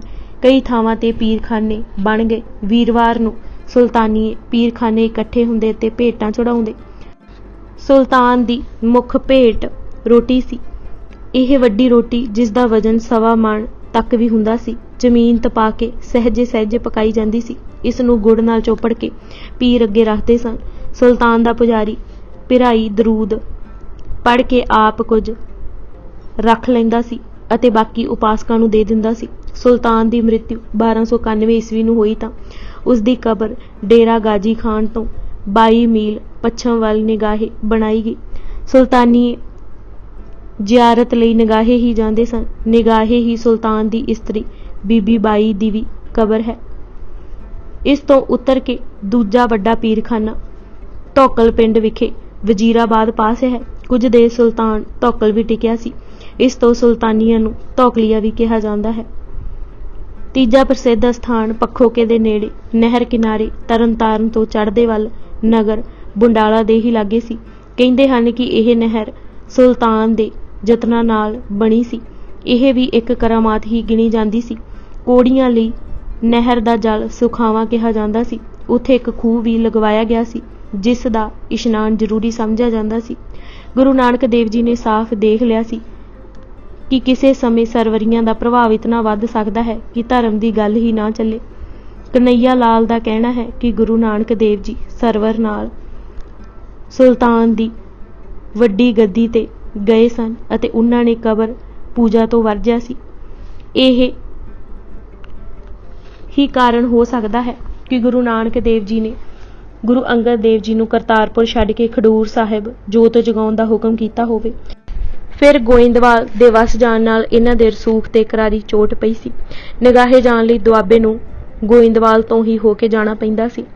गुरु अर्जन देव जी ने यह सब विचार के ही तरन तारण की स्थापना की सी। जे अजिहा ना हुंदा तां श्री अमृतसर लागे होर शहर वसाउण दी कोई उचेच नहीं सी। सरवरीए निगाहे जाण तो पहलां पखो के सुल्तान दे चेले फतेह दी कबर तो होके जांदे सन। सुल्तान दे 3 मुखी सेवकां दी औलाद पूजा लैंदी सी जो अग्गों 1650 हिस्सिਆਂ ਵਿੱਚ ਵੰਡੀ ਦੀ ਸੀ। फत्ता 3 मुख चेलियां विचों एक सी। गुरु अर्जन देव जी दे उपदेशां ने सारे इलाके नूं ही सरवरियां दे चुगल विचों कढिया। गुरु अर्जन देव ने असल निगाह परमात्मा दी ही दसी। उस दी निगाह विच आउणा ही गुरु पीर दी चाकरी कही। रजा विच राजी रहना उस दी ही निगाह हासिल करन लई पहला कदम कहा। धागे तवीत जां वीरवार नूं रोट चढ़ा के पुंजे सौण नाल उस दी मेहर दा पात्र नहीं होया जा सकदा। खलक दी सेवा उस तक पुजन दा सीधा राह दस्सिया। भगत नाम देव जी दी बाणी दा हवाला दिंदे कहा, हिंदू अन्ना हो गया है। हिंदू ने एक अख तां ब्रह्म नूं ना पहचानन करके गवा लई है। दूजी इष्ट बारे आप ही कोझियां अर्थहीन अशरतक गल्लां करके नष्ट कर लई है। जद दोवें अखां ही नारीਆਂ ਤਾਂ ਤੱਤਾਂ ਨੂੰ ਕਿਵੇਂ ਪਛਾਣੇਗਾ। ਲੋੜ ਇੱਕ ਅਕਾਲ ਪੁਰਖ ਨੂੰ ਮੰਨਣ ਅਤੇ ਉਸ ਦੀ ਬਣਾਈ ਲੁਕਾਈ ਨਾਲ ਪਿਆਰ ਕਰਨ ਦੀ ਹੈ। ਸ਼ਬਦ ਨੂੰ ਪਛਾਨਣਾ ਹੀ ਅਸਲ ਕਰਮ ਹੈ। ਅਕਾਲ ਪੁਰਖ ਦੀ ਥਾਵੇਂ ਗੌਰ ਮੜੀ ਗੁੱਗਾ ਮੱਠ ਪੀਰਖਾਨੇ ਨੂੰ ਪੂਜਣਾ ਵਿਅਰਥ ਕਰਮ ਹੈ। ਇਹ ਸਭ ਜੜ ਪਦਾਰਥ ਹਨ। ਆਤਮਾ ਸੁਖਮ ਹੈ। परमात्मा तक पुजन का यह राह नहीं जो लुकाई अपना रही है। भाई मंझ जी जिन्हां दा असल नाम तीरथा सी एक मोढी सुल्तानीए सन। ज्ञानी ज्ञान सिंह अनुसार दुआबे बिस्त विच मंजकी दा मंझ राजपूत तीर्थां नाम हर वरे निगाहे सरवर पीर दी यात्रा जमात नाल लैके करन जाया करदा सी। भाई मणी सिंह जी दा कहना है कि वह एक धनी चौधरी सी। उसकी दौलत दियां धूमां दूर दूर तक पईयां होईयां सन। भाई गुरदास जी 11वीं वार विच भाई मंझ जी नूं पन्नू करके लिखते हैं। मंझ पन्नू परवान है उन्हां दे लिखे शब्द हैं। भाई मंझ दा पिंड कंगमाई सी जिस नूं हुण जिला ते तहसील हुशियारपुर लगदी है अते थाणा हरियाणा पैंदा है जो गड़दी वाला तो अगला पिंड है। हुशियारपुर स्टेशन तो कंगमाई 11 कुछ मील है। महान कोश दे लिखारी का कहना है कि भाई मंझ गुरु अर्जन देव जी का एक अनन्य सेवक सी जो पहला सुल्तानिया सी अते गुरबाणी दे असर नाल एक करतार दा उपासक होया। इन्हां ने सेवा करन दा अजिहा नमूना दस्सिया कि भाई मंझ दी सेवा सिखां लई उदाहरण रूप हो गई। इस प्रेम दा असल नाम तीरथा सी पर गोत दा नाम करके मंझ जां मंझ पै गया। मंझ चंद्रवंशी राजपूतां दी एक जात है। सलवान इसे गोत विच होया सी। इस दी कुल विचों ही भाई मंझ होए। इसने सुल्तानीए दे प्रभाव हेठ आके पिंडां विच पीरखाने बनवाए। इतनी मंझ दी चढ़त सी जिधर जांदे घट तो घट 500 साथी नाल हुंदे। महिमा प्रकाश दे लिखारी दा कथन है कि भाई मंझ ने गुरु दी महिमा सुन रखी सी पर जदों एक दिन गुरबाणी दा कीर्तन सुनिया तां गुरु अर्जन देव जी नूं मिलन दा चाह जागिया। सन 1585 के लगभग जद साथ समेत नगाहे तो होके वापस पिंड जा रहे सन श्री अमृतसर गुरु दर्शनां नूं आए। श्री अमृतसर विखे सेवा रहनी बहनी कथनी करनी एक देख के धरती ते सतयुग दा परतख प्रमाण डिठा। अपने जथे समेत गुरु अर्जन जी पास पुजे अते सिक्खी दी दात मंगी। महाराज ने कहा सिख होना सहला नहीं। सिक्खी वाल नालों बरीक अते खंडे दी धार नालों तिखी है। सिक्खी दा मूल निमरता है। तू सरवर नूं अपना पीर बनाया होया है। उसदा राह सौखा है। ਇੱਥੇ ਲੋਕ ਲਾਜ ਤਜਣੀ ਪਵੇਗੀ। ਹੋ ਸਕਦਾ ਹੈ ਇਹ ਸਭ ਚੌਧਰਪੁਣਾ ਵੀ ਨਾ ਰਹੇ। ਜਦ ਮੰਝ ਨੇ ਹੱਠ ਕੀਤਾ ਤਾਂ ਆਪ ਜੀ ਨੇ ਭਾਵਪੂਰਤ ਬਚਨ ਕੀਤੇ, ਪੁਰਖਾ ਸਿੱਖੀ ਤੇ ਸਿੱਖੀ ਨਹੀਂ ਟਿਕਦੀ, ਉਸ ਰਮਜ ਪਛਾਣ ਲਈ। ਪਿੰਡ ਪੁੱਜਦਿਆਂ ਪਹਿਲਾਂ ਪੀਰਖਾਨਾ ਢਾਇਆ, ਧਰਮਸ਼ਾਲ ਦੀ ਉਸਾਰੀ ਆਰੰਭ ਕਰ ਦਿੱਤੀ। ਸਾਰੇ ਪਿੰਡ ਵਾਸੀ ਵਿਰੋਧੀ ਹੋ ਗਏ। ਕੁਝ ਨੇ ਡਰਾਇਆ ਵੀ ਕਿ ਪੀਰਖਾਨਾ ਢਾਹੁਣ ਨਾਲ ਉਸ ਤੇ ਬਿਪਤਾ ਦੇ ਪਹਾੜ ਗਿਰਨਗੇ। ਦੇਵਨੇਤ ਉਸ ਦਾ ਮਾਲ ਡੰਗਰ ਵੀ ਮਰਨਾ ਸ਼ੁਰੂ ਹੋ ਗਿਆ। ਭਾਈ ਜੀ ਅਕਾਲ ਪੁਰਖ ਦੀ ਪੂਜਾ ਵਿੱਚ ਅਟਲ ਰਹੇ। ਸ਼ਿਕਾਇਤਾਂ ਕਰਕੇ ਉਸ ਦਾ ਚੌਧਰਪੁਣਾ ਵੀ ਖੋਹ ਲਿਆ ਗਿਆ। ਭਾਈ ਜੀ ਦ੍ਰਿੜ ਚਿੱਤ ਰਹੇ। ਲੋਕਾਂ ਨੂੰ ਇਹ ਹੀ ਕਹਿੰਦੇ ਰਹੇ ਕਿ ਰੁਕਾਵਟਾਂ ਹਟ ਰਹੀਆਂ ਹਨ। ਆਤਮਾ ਦੀ ਖੁਰਾਕ ਕੀਰਤਨ ਦੇ ਸ਼ਬਦ ਵਿਚਾਰ ਹੈ। ਆਰਥਿਕ ਸੰਕਟ ਵੱਧਦਾ ਗਿਆ। ਘਰ ਖਾਣ ਲਈ ਕੁਝ ਨਾ ਰਿਹਾ। ਘਾਹ ਵੇਚ ਕੇ ਗੁਜ਼ਾਰਾ ਕਰਦੇ ਰਹੇ। ਪ੍ਰੇਮ ਰੰਗਣ ਚੜ ਰਹੀ ਸੀ। ਇੱਕ ਵਾਰੀ ਲੋੜਵੰਦ ਨੇ 11 ਰੁਪਏ ਮੰਗੇ ਤਾਂ ਆਪਣੀ ਲੜਕੀ ਵੇਚ ਉਸ ਦੀ ਲੋੜ ਪੂਰੀ ਕਰ ਦਿੱਤੀ। ਫਿਰ ਕਿਸੇ ਹੋਰ ਅਭਿਆਗਤ ਨੇ ਹੱਥ ਪਸਾਰਿਆ ਤਾਂ ਘਰਵਾਲੀ ਨੂੰ ਗਹਿਣੇ ਪਾ ਕੇ ਉਸ ਦੀ ਲੋੜ ਪੂਰੀ ਕੀਤੀ। ਮਹਿਮਾ ਪ੍ਰਕਾਸ਼ ਦਾ ਲਿਖਣਾ ਹੈ ਕਿ ਸੁਪਤਨੀ ਨੇ ਭਾਈ ਜੀ ਨੂੰ ਚਿੰਤਾਤੁਰ ਦੇਖ ਕਿਹਾ ਸੀ ਕਿ ਉਸ ਨੂੰ ਬੇਸ਼ੱਕ ਗਿਰਵੀ ਰੱਖ ਦੇਵੋ, ਪਰ ਲੋੜਵੰਦ ਦੀ ਲੋੜ ਪੂਰੀ ਹੋਣੀ ਚਾਹੀਦੀ ਹੈ। ਇੱਥੇ ਮੈਂ ਇਤਨਾ ਜ਼ਰੂਰ ਕਹਿਣਾ ਹੈ ਕਿ ਮਿਥਿਹਾਸਿਕ ਹਰੀਸ਼ ਚੰਦਰ ਨੂੰ ਤਾਂ ਸਾਰੇ ਜਾਣਦੇ ਹਨ, ਪਰ ਇਤਿਹਾਸਿਕ ਮੰਝ ਬਾਰੇ ਅਸੀਂ ਲੋਕਾਂ ਨੂੰ ਜਾਣੂ ਹੀ ਨਹੀਂ ਕਰਾ ਸਕੇ। ਸਭ ਕੁਝ ਗਵਾ ਕੇ ਵੀ ਭਾਈ ਜੀ ਅਡੋਲ ਰਹੇ। ਸੇਵਾ ਸਿਮਰਨ ਤੋਂ ਸੰਕੋਚ ਨਾ ਕੀਤਾ। ਹੁਣ ਸ਼੍ਰੀ ਅੰਮ੍ਰਿਤਸਰ ਵੱਲ ਮੂੰਹ ਕੀਤਾ। ਲੱਜ ਮਾਣ ਅਭਿਮਾਨ ਤੱਜ ਕੇ ਸੇਵਾ ਵਿੱਚ ਜੁਟ ਗਏ। ਸਵੇਰੇ ਕੀਰਤਨ ਅਤੇ ਕਥਾ ਸੁਣਨ ਉਪਰੰਤ ਗੁਰੂ ਮਹਾਰਾਜ ਦੇ ਘੋੜਿਆਂ ਲਈ ਘਾਹ ਖੋਤਰ ਕੇ ਲਿਆਉਂਦੇ। ਫਿਰ ਜੰਗਲ ਵਿੱਚ ਲੰਗਰ ਲਈ ਲੱਕੜਾਂ ਕੱਟ ਕੇ ਲੈ ਆਉਣ ਲਈ ਟੁਰ ਜਾਂਦੇ। ਪ੍ਰਸ਼ਾਦ ਲੰਗਰ ਤੋਂ ਛਕ ਲੈਂਦੇ। ਕੁਝ ਚਿਰ ਤਾਂ ਇਹ ਨੇਮ ਚੱਲਦਾ ਰਿਹਾ। ਇੱਕ ਦਿਨ ਪੰਜਵੇਂ ਪਾਤਸ਼ਾਹ ਨੇ ਭਾਈ ਜੀ ਤੋਂ ਪੁੱਛ ਹੀ ਲਿਆ ਕਿ ਪ੍ਰਸ਼ਾਦ ਕਿੱਥੋਂ ਖਾਂਦੇ ਹੋ। ਮੰਝ ਜੀ ਨੇ ਦੱਸਿਆ, ਲੰਗਰ ਤੋਂ। ਮਹਾਰਾਜ ਨੇ ਸੁਭਾਵਕ ਕਿਹਾ, ਇਹ ਤਾਂ ਫਿਰ ਮਜ਼ਦੂਰੀ ਹੀ ਹੋਈ। ਭਾਈ ਜੀ ਕਿਰਤ ਦੀ ਮਹੱਤਤਾ ਸਮਝ ਗਏ। ਉਸ ਦਿਨ ਤੋਂ ਪਿੱਛੋਂ ਕਦੇ ਲੰਗਰ ਦਾ ਪ੍ਰਸ਼ਾਦਾ ਨਾ ਛਕਿਆ। ਲੰਗਰ ਵਿੱਚ ਲੱਕੜੀ ਉਸੇ ਪ੍ਰਕਾਰ ਲਿਆ ਕੇ ਪਾਉਂਦੇ ਰਹੇ। ਨਿੱਜ ਦੀ ਰੋਟੀ ਲਈ ਰਾਤ ਨੂੰ ਪੀਹਣ ਕਰਕੇ ਜੋ ਮਜ਼ਦੂਰੀ ਵਜੋਂ ਮਿਲਦਾ ਉਸ ਨਾਲ ਗੁਜ਼ਾਰਾ ਕਰਦੇ। ਇਹ ਕਰੜੀ ਕਾਰ ਦੇਖ ਕਈ ਤਾਂ ਤਰਾਹ ਕਰਦੇ, ਪਰ ਬਹੁਤੇ ਧੰਨ ਸਿੱਖ ਤੇ ਧੰਨ ਸਿੱਖੀ ਹੀ ਕਹਿੰਦੇ।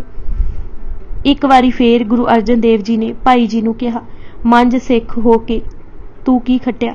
ਚੌਧਰਪੁਣਾ ਗਵਾਇਆ, ਸਿੱਖੀ ਸੇਵਕੀ ਗਈ, ਧਨ ਨਾਸ਼, ਇਸਤਰੀ ਗਹਿਣੇ ਪਈ, ਬੇਟੀ ਵਿਕ ਗਈ।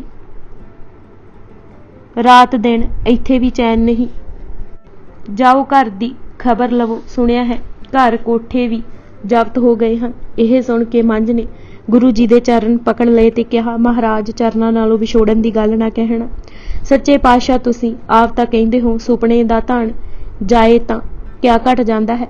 ਝੂਠਾ ਧਨ ਗਵਾ ਕੇ ਸੱਚਾ ਧਨ ਲੱਭਾ ਹੈ, ਜਿਸ ਨੂੰ ਚੋਰ ਉਚੱਕਾ ਤੇ ਰਾਜਾ ਵੀ ਖੋ ਨਹੀਂ ਸਕਦਾ। ਗੁਰੂ ਜੀ ਭਾਈ ਜੀ ਦਾ ਸਿਦਕ ਦੇਖ ਕੇ ਬਹੁਤ ਪ੍ਰਸੰਨ ਹੋਏ। ਹੁਣ ਤਾਂ ਬਣ ਰਹੇ ਜਹਾਜ਼ ਵਿੱਚ ਕੇਵਲ ਆਖਰੀ ਮੇਖ ਹੀ ਲਗਾਉਣੀ ਰਹਿੰਦੀ ਸੀ। ਇੱਕ ਸ਼ਾਮ ਭਾਈ ਜੀ ਲੰਗਰ ਲਈ ਲੱਕੜਾਂ ਕੱਟ ਕੇ ਲਿਆ ਰਹੇ ਸਨ ਕਿ ਜ਼ੋਰ ਦੀ ਹਨੇਰੀ ਝੁੱਲੀ ਅਤੇ ਫਿਰ ਝੱਖੜ ਨੇ ਜ਼ੋਰ ਪਾ ਲਿਆ। ਰਾਹ ਤੋਂ ਭਾਈ ਜੀ ਖੁੰਝ ਗਏ ਅਤੇ ਸੁਲਤਾਨਪੁਰ ਵਿੰਡ ਦੇ ਲਾਗੇ ਹੀ ਇੱਕ ਖੂਹ ਵਿੱਚ ਜਾ ਡਿੱਗੇ। ਖੂਹ ਵਿੱਚ ਪਿਆ ਉਹਨਾਂ ਲੰਗਰ ਦੀਆਂ ਲੱਕੜਾਂ ਦੀ ਸੰਭਾਲ ਆਪਣੇ ਨਾਲੋਂ ਵੱਧ ਰੱਖੀ। ਲੱਕੜਾਂ ਨੂੰ ਸਿਰ ਤੇ ਹੀ ਟਿਕਾਈ ਰੱਖਿਆ, ਮੱਤਾਂ ਗਿੱਲੀਆਂ ਨਾ ਹੋ ਜਾਣ। ਉਸੇ ਦਸ਼ਾ ਵਿੱਚ ਪਏ ਉੱਚੀ ਉੱਚੀ ਬਾਣੀ ਪੜ੍ਹਦੇ ਰਹੇ। ਇੱਧਰ ਹੀ ਅੰਮ੍ਰਿਤਸਰ ਚਿੰਤਾ ਹੋਣ ਲੱਗੀ ਕਿ ਭਾਈ ਸਾਹਿਬ ਲੱਕੜਾਂ ਲੈ ਕੇ ਨਹੀਂ ਮੁੜੇ, ਕਿਧਰੇ ਤੂਫਾਨ ਦੀ ਲਪੇਟ ਵਿੱਚ ਨਾ ਆ ਗਏ ਹੋਣ। ਕਾਫੀ ਰਾਤ ਪਏ ਜਦ ਖੋਜੀਆਂ ਨੇ ਖੂਹ ਵਿੱਚੋਂ ਬਾਣੀ ਦੀ ਆਵਾਜ਼ ਸੁਣੀ ਤਾਂ ਗੁਰੂ ਜੀ ਵੱਲ ਸੱਜਣ ਦੌੜਾਏ। ਮਹਾਰਾਜ ਜੀ ਉਸੇ ਸਮੇਂ ਨੰਗੇ ਪੈਰੀ ਹੀ ਖੂਹ ਵੱਲ ਦੌੜ ਪਏ। ਰੱਸੇ ਵੀ ਆ ਗਏ। ਉਤੋਂ ਆਵਾਜ਼ ਦਿੱਤੀ ਕਿ ਲੱਕੜਾਂ ਸੁੱਟ ਕੇ ਉੱਪਰ ਆ ਜਾਓ। ਭਾਈ ਜੀ ਨੇ ਉਸੇ ਸਹਿਜ ਵਿੱਚ ਕਿਹਾ, ਪਹਿਲਾਂ ਲੱਕੜਾਂ ਕੱਢੋ, ਫਿਰ ਉਹ ਵੀ ਆ ਜਾਣਗੇ। ਗਿਆਨੀ ਗਿਆਨ ਸਿੰਘ ਦੇ ਸ਼ਬਦਾਂ ਵਿੱਚ ਕਿਹਾ, ਯਹ ਤਨ ਭੀਗਿਆ ਬਿਗਿਰਤ ਨਾਹੀ, ਲੱਕੜੀ ਭੀਗੀ ਜਰ ਹੈ ਨਾਹੀ। ਇਸੇ ਤਰ੍ਹਾਂ ਹੀ ਕੀਤਾ ਗਿਆ। ਖੂਹ ਦੀ ਮਣ ਪਾਸ ਗੁਰੂ ਅਰਜਨ ਦੇਵ ਜੀ ਨੂੰ ਖੜਾ ਦੇਖ ਭਾਈ ਜੀ ਗੁਰੂ ਚਰਨਾਂ ਨਾਲ ਲਿਪਟ ਗਏ। ਮਹਾਰਾਜ ਨੇ ਚੁੱਕ ਛਾਤੀ ਨਾਲ ਲਗਾਇਆ ਤੇ ਫਰਮਾਇਆ, ਤੁਹਾਡੀ ਘਾਲ ਥਾਏ ਪਈ, ਕੁਝ ਮੰਗੋ। ਭਾਈ ਜੀ ਨੇ ਉਸੇ ਤਰ੍ਹਾਂ ਪਹਿਲੀ ਨਿਮਰਤਾ ਵਿੱਚ ਕਿਹਾ, ਗਰੀਬ ਨਿਵਾਜ, ਜੋ ਕੁਝ ਤੁਸਾਂ ਦੇਣਾ ਹੈ ਸੋ ਦੇ ਰਹੇ ਹੋ, ਅਬ ਇਹ ਦਾਨ ਦੇਵੋ ਕਿ ਅਜਾਚੀ ਹੋਵਾਂ। ਮੰਗਣ ਦੀ ਬਿਰਤੀ ਨਾ ਉਪਜੇ। ਮਹਾਰਾਜ ਨੇ ਕਿਹਾ ਐਸਾ ਹੀ ਹੋਵੇਗਾ, ਪਰ ਫਿਰ ਵੀ ਕੁਝ ਮੰਗੋ। ਭਾਈ ਜੀ ਨੇ ਕਿਹਾ ਜੇ ਤੁੱਠੇ ਹੋ ਤਾਂ ਮਿਹਰ ਕਰੋ, ਕਲਯੁਗ ਦਾ ਸਮਾਂ ਹੈ, ਇਤਨੀ ਤਾੜਨਾ ਨਾ ਕਰਾਇਆ ਕਰੋ, ਸਿੱਖਾਂ ਨੂੰ ਇਤਨਾ ਕਸ਼ਟ ਨਾ ਮਿਲੇ। ਬਖਸ਼ਿਸ਼ਾਂ ਦੇ ਦਾਤੇ ਨੇ ਕਿਹਾ ਇਹ ਵੀ ਮਿਲੇਗਾ, ਪਰ ਤੂੰ ਵੀ ਕੁਝ ਮੰਗ। ਭਾਈ ਜੀ ਨੇ ਹੋਰ ਨਿਮਰ ਹੋ ਕੇ ਕਿਹਾ ਮਹਾਰਾਜ ਆਪ ਜੀ ਦੇ ਚਰਨਾਂ ਦਾ ਧਿਆਨ ਮਿਲੇ, ਸਤਨਾਮ ਦਾ ਸਿਮਰਨ ਕਦੇ ਨਾ ਭੁੱਲੇ। ਜੇ ਬਖਸ਼ਿਸ਼ ਦੇ ਘਰ ਆਏ ਹੋ ਤਾਂ ਸਿੱਧਕ ਦਾਨ ਝੋਲੀ ਪਾਓ। ਗੁਰੂ ਜੀ ਨੇ ਇਹ ਸੁਣ ਕੇ ਆਪੂ ਵੀ ਸਰੂਰ ਵਿੱਚ ਆ ਗਏ ਤੇ ਫਰਮਾਇਆ ਮੰਝ ਪਿਆਰਾ ਗੁਰੂ ਕੋ, ਗੁਰ ਮੰਝ ਪਿਆਰਾ, ਮੰਝ ਗੁਰੂ ਕਾ ਬੋਹਿਤਾ, ਜਗ ਲੰਘਣ ਹਾਰਾ। ਗੁਰੂ ਜੀ ਦਾ ਭਾਵ ਸੀ ਕਿ ਜੋ ਮੰਝ ਦੀ ਘਾਲਣਾ ਨੂੰ ਜਾਣ ਬੁੱਝ ਲਏਗਾ ਉਹ ਇਸ ਭਾਵ ਸਾਗਰ ਤੋਂ ਪਾਰ ਹੋ ਜਾਏਗਾ। ਜਗ ਤੋਂ ਪਾਰ ਹੋਣ ਲਈ ਸਭ ਤੋਂ ਵੱਡੀ ਰੁਕਾਵਟ ਹਿਊਮੈ ਹੈ, ਜੋ ਕਈ ਰੂਪ ਧਾਰ ਕੇ ਜਗਿਆਸੂ ਨੂੰ ਢਾਉਂਦੀ ਹੈ। ਚੌਧਰਪੁਣਾ ਵੀ ਉਸ ਵੱਲ ਵਧਣ ਨਹੀਂ ਦਿੰਦਾ। ਸਿੱਖੀ ਸੇਵਕੀ ਬੰਧਨ ਰੂਪ ਹੋ ਪਿਛਾਂਹ ਵੱਲ ਘਸੀਟਦੇ ਰਹਿੰਦੇ ਹਨ। ਧਨ ਦਾ ਮਾਣ ਰਾਹ ਦਾ ਵੱਡਾ ਪੱਥਰ ਹੈ। ਪੁੱਤਰ ਪੁੱਤਰੀ ਇਸਤਰੀ ਮੋਹ ਜਾਲ ਵਿੱਚ ਐਸਾ ਜਕੜ ਲੈਂਦੇ ਹਨ ਕਿ ਨਿਕਲਣਾ ਮੁਸ਼ਕਿਲ ਹੋ ਜਾਂਦਾ ਹੈ। ਮੋਹ ਵਿੱਚ ਫਸਿਆ ਜੀਵ ਬਹੁਤੀ ਵਾਰ ਧਰਮ ਦਾ ਰਾਹ ਹੀ ਛੱਡ ਜਾਂਦਾ ਹੈ। ਭਾਈ ਜੀ ਦੀ ਜੀਵਨ ਕਾਲ ਦੱਸ ਪਾ ਰਹੀ ਹੈ ਕਿ ਕਦੇ ਇਹਨਾਂ ਨੂੰ ਰੁਕਾਵਟਾਂ ਨਹੀਂ ਬਣਨ ਦੇਣਾ ਚਾਹੀਦਾ। ਇਹ ਸਾਧਨ ਰਹਿਣ ਇਆਂ ਤਨ ਜੋਬਨ ਔਰ ਸੁਤਦਾਰਾ ਪੇਖਣ ਕੋ ਜੋ ਦਿਓ। ਇਹਨਾਂ ਵਿੱਚ ਜੋ ਅਟਕ ਰਿਹਾ ਉਹ ਅੱਗੇ ਤੁਰ ਨਹੀਂ ਸਕੇਗਾ। ਇਤਨਾ ਕੁਝ ਕਰਕੇ ਫਿਰ ਅਹੰਕਾਰੀ ਨਹੀਂ ਹੋਣਾ ਚਾਹੀਦਾ। ਨਿਮਰਤਾ ਨਿਰੋਲ ਸੇਵਾ ਨਾਲ ਰਹਿੰਦੀ ਹੈ। ਕਿਰਤ ਸੁੱਚੀ ਰੱਖਣੀ ਲਾਜ਼ਮੀ ਹੈ। ਕਰਮ ਦਾ ਫਲ ਮੰਗਿਆ ਤੋਂ ਹੋਰ ਹਿਊਮੈ ਉਪਜਦੀ ਹੈ। ਨਾਮ ਬਾਣੀ ਨਾਲ ਹੋਵੇ ਤਾਂ ਸੇਵਾ ਸਵਰਥ ਰਹਿਤ ਰਹਿੰਦੀ ਹੈ। ਨਿਰਲੋਭ ਸੇਵਾ ਦੇਖ ਗੁਰੂ ਦੌੜ ਕੇ ਪਾਸ ਆਉਂਦਾ ਹੈ। ਜੇ ਜਰਾ ਗੌਰ ਨਾਲ ਦੇਖਿਆ ਜਾਏ ਤਾਂ ਉਜਾੜ ਵਿੱਚ ਡਿੱਗੇ ਖੂਹ ਵਿੱਚ ਭਾਈ ਜੀ ਨੂੰ ਕੀ ਪਤਾ ਸੀ ਕਿ ਕੋਈ ਬਚਾਉਣ ਵਾਲਾ ਆ ਜਾਏਗਾ। ਉੱਥੇ ਵੀ ਸੇਵਾ ਦਾ ਖਿਆਲ ਨਾ ਛੱਡਿਆ ਅਤੇ ਲੰਗਰ ਦੀਆਂ ਲੱਕੜਾਂ ਦੀ ਸੰਭਾਲ ਕੀਤੀ। ਉਸ ਦਸ਼ਾ ਵਿੱਚ ਵੀ ਬਾਣੀ ਹੀ ਪੜ੍ਹਦੇ ਰਹੇ। ਜੋ ਵੀ ਸੇਵਾ ਨਿਸ਼ਕਾਮ ਹੋ ਕਰੇਗਾ, ਸਿਰ ਮੱਥੇ ਨਿਭਾਏਗਾ, ਗੁਰੂ ਮਾਲਕ ਆਪ ਲੱਜਾ ਰੱਖੇਗਾ ਅਤੇ ਛਾਤੀ ਨਾਲ ਲਗਾ ਬਖਸ਼ਿਸ਼ਾਂ ਕਰੇਗਾ। ਫਿਰ ਭਾਈ ਦਾ ਅਜਾਚੀ ਹੋਣਾ ਮੰਗਣਾ ਅਤੇ ਲੋਕ ਭਲਾਈ ਲਈ ਗੁਰੂ ਪਾਸ ਅਰਦਾਸ ਕਰਨੀ ਵੀ ਇੱਕ ਉੱਚ ਅਵਸਥਾ ਦੀ ਨਿਸ਼ਾਨੀ ਹੈ। ਭਾਈ ਜੀ ਨੇ ਸ਼ਰਧਾ ਸਿੱਧਕ ਦੇ ਫੱਟਿਆਂ ਤੇ ਨਿਮਰਤਾ ਦੀ ਮੇਖ ਨਾਲ ਐਸਾ ਜਹਾਜ਼ ਤਿਆਰ ਕੀਤਾ ਕਿ ਉਸ ਤੇ ਚੜ੍ਹ ਕੇ ਕੋਈ ਵੀ ਭਵ ਸਾਗਰ ਤੋਂ ਪਾਰ ਹੋ ਸਕਦਾ ਹੈ। ਗੁਰੂ ਅਰਜਨ ਦੇਵ ਜੀ ਨੇ ਪੁੱਗਿਆ ਜਾਣ ਉਹਨਾਂ ਨੂੰ ਦੁਆਬੇ ਵਿੱਚ ਪ੍ਰਚਾਰ ਕਰਨ ਲਈ ਨਿਯਤ ਕੀਤਾ। ਮਹਾਨ ਕੋਸ਼ ਦੀ ਗਵਾਹੀ ਹੈ ਕਿ ਇਸ ਮਹਾਤਮਾ ਨੇ ਇਲਾਕੇ ਵਿੱਚ ਐਸਾ ਲੰਗਰ ਚਲਾਇਆ ਕਿ ਦੂਰ ਦੂਰ ਤੱਕ ਧੂਮਾਂ ਪਈਆਂ। ਨਾਮ ਦੇ ਇਤਨੇ ਛੱਟੇ ਮਾਰੇ ਕਿ ਘਰ ਘਰ ਅੰਦਰ ਹੁਣ ਧਰਮਸ਼ਾਲ ਹੋਈ। ਗੁਰੂ ਅਰਜਨ ਦੇਵ ਜੀ ਜਦ 1596 ਨੂੰ ਦੁਆਬੇ ਵੱਲ ਪ੍ਰਚਾਰ ਕਰਨ ਲਈ ਗਏ ਤਾਂ ਭਾਈ ਜੀ ਦੇ ਪਿੰਡ ਕੰਗਮਾਈ ਉਚੇਚੇ ਤੌਰ ਤੇ ਪੁੱਜੇ। ਭਾਈ ਜੀ ਦੇ ਪ੍ਰਚਾਰ ਢੰਗ ਦੀ ਉਹਨਾਂ ਬਹੁਤ ਹੀ ਉਪਮਾ ਕੀਤੀ। ਭਾਈ ਬਹਿਲੋ ਮਾਲਵਾ, ਭਾਈ ਮੰਝ ਦੁਆਬਾ ਅਤੇ ਚੌਧਰੀ ਲੰਗਾ ਮਾਝੇ ਵਿੱਚ ਸਿੱਖੀ ਦੇ ਥੰਮ ਸਨ। ਪਿੰਡ ਕੰਗਮਾਈ ਹੀ ਆਪ ਜੀ ਦਾ ਅਕਾਲ ਚਲਾਣਾ ਹੋਇਆ ਸੀ ਅਤੇ ਸੰਸਕਾਰ ਵਾਲੀ ਥਾਂ ਹੀ ਸੰਗਤਾਂ ਨੇ ਸਮਾਧ ਬਣਾ ਦਿੱਤੀ ਸੀ। ਹੁਣ ਲੰਗਰ ਚੱਲਦੇ ਰਹਿੰਦੇ ਹਨ। ਅੱਜ ਅਸੀਂ ਪ੍ਰਤੱਖ ਹਰ ਜੀਵਨੀ ਗੁਰੂ ਅਰਜਨ ਦੇਵ ਜੀ ਕਿਤਾਬ ਦੇ 70 ਪੰਨੇ ਪੜ੍ਹ ਚੁੱਕੇ ਹਾਂ। ਬਾਕੀ ਦੀ ਕਿਤਾਬ ਅਸੀਂ ਅਗਲੇ ਭਾਗ ਵਿੱਚ ਪੜ੍ਹਾਂਗੇ। ਵਾਹਿਗੁਰੂ ਜੀ ਕਾ ਖਾਲਸਾ, ਵਾਹਿਗੁਰੂ ਜੀ ਕੀ ਫਤਿਹ।